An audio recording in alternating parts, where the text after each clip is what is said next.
अन्नपूर्णे सदा पूर्णे शंकर प्राणवल्लभे ज्ञानवैराग्यसिद्ध्यर्थं भिक्षां देहि च पार्वती।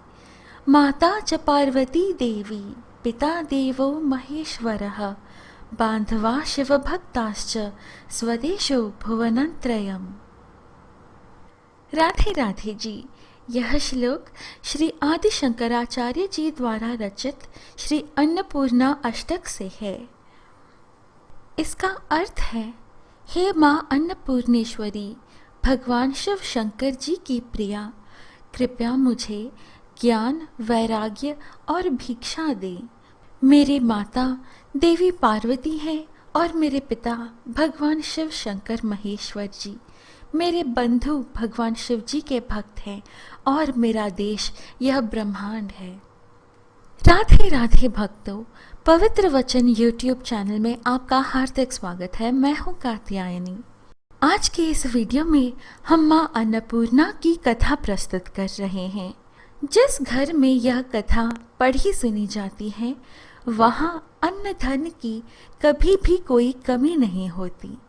माँ अन्नपूर्णा अन्न की अधिष्ठात्री देवी हैं। ऐसी मान्यता है, जब पृथ्वी पर अन्न की कमी हो गई थी तब माँ पार्वती ने अन्न की देवी माँ अन्नपूर्णा के रूप में प्रकट होकर पृथ्वी लोक पर अन्न उपलब्ध कराकर लोगों की रक्षा की थी। माता पार्वती ने अन्नपूर्णा रूप और भगवान शिव ने भिक्षु का रूप धारण किया। इसके बाद भगवान शिव ने माता अन्नपूर्णा से भिक्षा लेकर पृथ्वीवासियों के बीच वितरित किया। जिस दिन माँ अन्नपूर्णा की उत्पत्ति हुई वह मार्गशीर्ष मास की पूर्णिमा थी। इसी कारण मार्गशीर्ष पूर्णिमा के दिन अन्नपूर्णा जयंती मनाई जाती है। आइए भक्तों, अब हम माँ अन्नपूर्णा की कथा सुने। एक समय की बात है, काशी निवासी धनंजय की पत्नी का नाम सुलक्षणा था। उसे अन्य सब सुख प्राप्त थे, केवल निर्धनता ही उसके दुख का कारण थी। यह दुख उसे हर समय सताता था। एक दिन सुलक्षणा पति से बोली, स्वामी आप कुछ उद्यम करो तो काम चले। सुलक्षणा की बात धनंजय के मन में बैठ गई और वह उसी दिन विश्वनाथ शंकर जी को प्रसन्न करने के लिए बैठ गया और कहने लगा, हे देवाधिदेव विश्वेश्वर, मुझे पूजा पाठ कुछ आता नहीं है, केवल तुम्हारे भरोसे बैठा हूँ।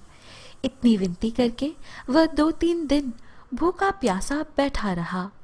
यह देखकर भगवान शंकर ने उसके कान में अन्नपूर्णा अन्नपूर्णा अन्नपूर्णा इस प्रकार 3 बार कहा। यह कौन क्या कह गया है? इसी सोच में धनंजय पड़ गया कि मंदिर से आते ब्राह्मणों को देखकर पूछने लगा, पंडित जी अन्नपूर्णा कौन है? ब्राह्मणों ने कहा, तू अन्न छोड़ बैठा है, सो तुझे अन्न की ही बात सूझती है। जा घर जाकर अन्न ग्रहण कर।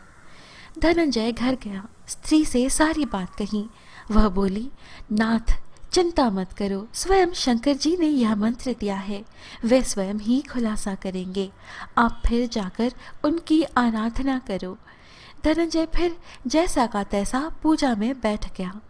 रात्रि में शंकर जी ने आज्ञा दी, कहा तू पूर्व दिशा में जा। वह अन्नपूर्णा का नाम जपता जाता और रास्ते में फल खाता, झरनों का पानी पीता जाता। इस प्रकार कितनी ही दिनों तक चलता गया। वह उसे चांदी सी चमकती वन की शोभा देखने में आई। सुंदर सरोवर किनारे कितनी ही अप्सराएं झुंड बनाए बैठी थी। एक कथा कहती थी और सब माँ अन्नपूर्णा इस प्रकार बार बार कहती थी। जिस शब्द की खोज करने वह निकला था वह उसे वहां सुनने को मिला। धनंजय ने उनके पास जाकर पूछा, हे देवियों, आप यह क्या करती हो?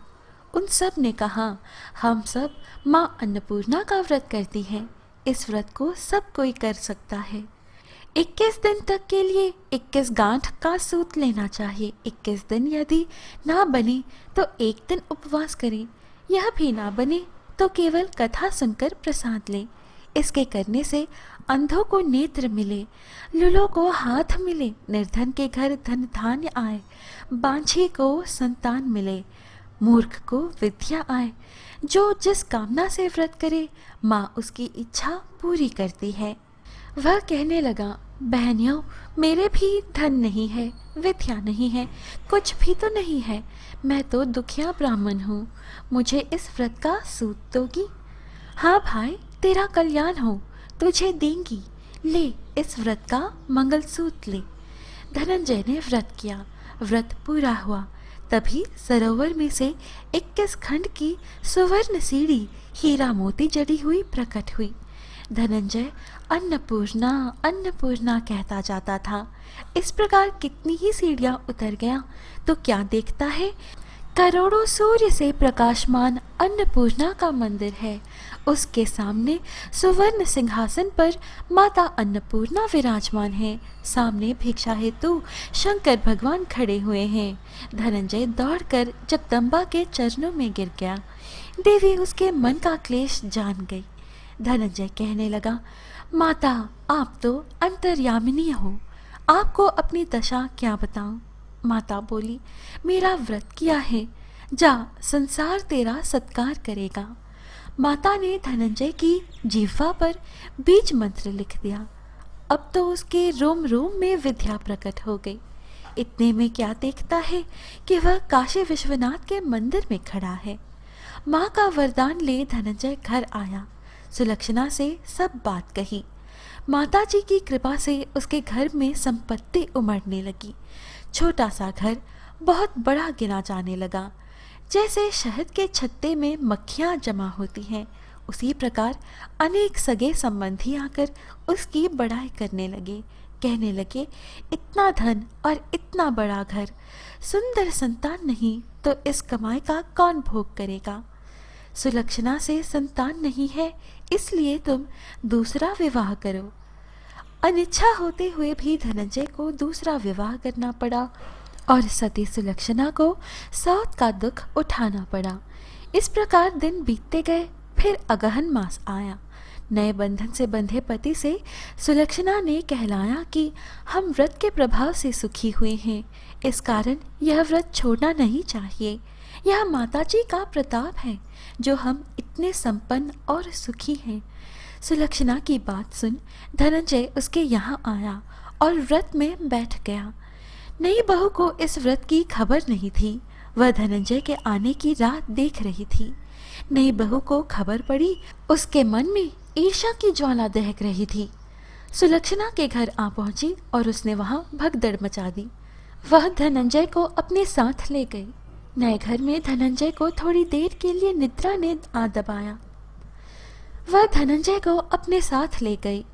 नए घर में धनंजय को थोड़ी देर के लिए निद्रा ने आ दबाया। इसी समय नई बहू ने उसका व्रत का सूत तोड़कर आग में फेंक दिया। अब तो माताजी का कोप जाग गया।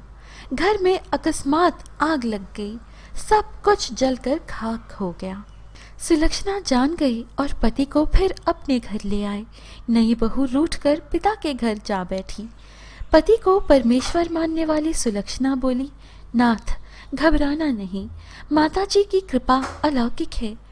पुत्र को पुत्र हो जाता है पर माता कुमाता नहीं होती। अब आप श्रद्धा और भक्ति से आराधना शुरू करो, वे जरूर हमारा कल्याण करेंगी। धनंजय फिर माता के पीछे पड़ गया। फिर वही सरोवर सीढ़ी प्रकट हुई, उसमें माँ अन्नपूर्णा कहकर वह उतर गया। वहां जा माताजी के चरणों में रुदन करने लगा। माता प्रसन्न हो बोली, यह मेरी स्वर्ण की मूर्ति ले, उसकी पूजा करना तो फिर सुखी हो जाएगा। जा, तुझे मेरा आशीर्वाद है। तेरी स्त्री सुलक्षणा ने श्रद्धा से मेरा व्रत किया है, उसे मैंने पुत्र दिया है। धनंजय ने आंखें खोली तो खुद को काशी विश्वनाथ के मंदिर में खड़ा पाया। वहां से फिर उसी प्रकार घर को आया। इधर सुलक्षणा के दिन चढ़े और महीने पूरे होते ही पुत्र का जन्म हुआ। गांव में आश्चर्य की लहर दौड़ गई। मानता आने लगा। इस प्रकार उसी गांव के निस्संतान सेठ के पुत्र होने पर उसने माता अन्नपूर्णा का मंदिर बनवा दिया। उसमें माताजी धूमधाम से पधारी, यज्ञ किया और धनंजय को मंदिर के आचार्य का पद दे दिया। जीविका के लिए मंदिर की दक्षिणा और रहने के लिए बड़ा सुंदर सा भवन दिया। धनंजय स्त्री पुत्र सहित वहां रहने लगा। माताजी की चढ़ावे में भरपूर आमदनी होने लगी। उधर नई बहू के पिता के घर डाका पड़ा, सब लूट गया। वे भीख मांगकर पेट भरने लगे। सुलक्षणा ने यह सुना तो उन्हें बुला भेजा, अलग घर में रख लिया और उनके अन्न वस्त्र का प्रबंध कर दिया। धनंजय, सुलक्षणा और उसका पुत्र माताजी की कृपा से आनंद से रहने लगे। माताजी ने जैसे इनके भंडार भरे वैसे सबके भंडार भरे। बोलो जय अन्नपूर्णा माता की। भक्तों, यह है आज की प्रस्तुति। आशा है आपको यह वीडियो अच्छी लगी। इस प्रकार के और वीडियोस, कथाएं, आध्यात्मिक वीडियोस पाने के लिए कृपया हमारे YouTube चैनल पवित्र वचन को सब्सक्राइब करें। हम फिर मिलेंगे अगली वीडियो में। जय माता दी।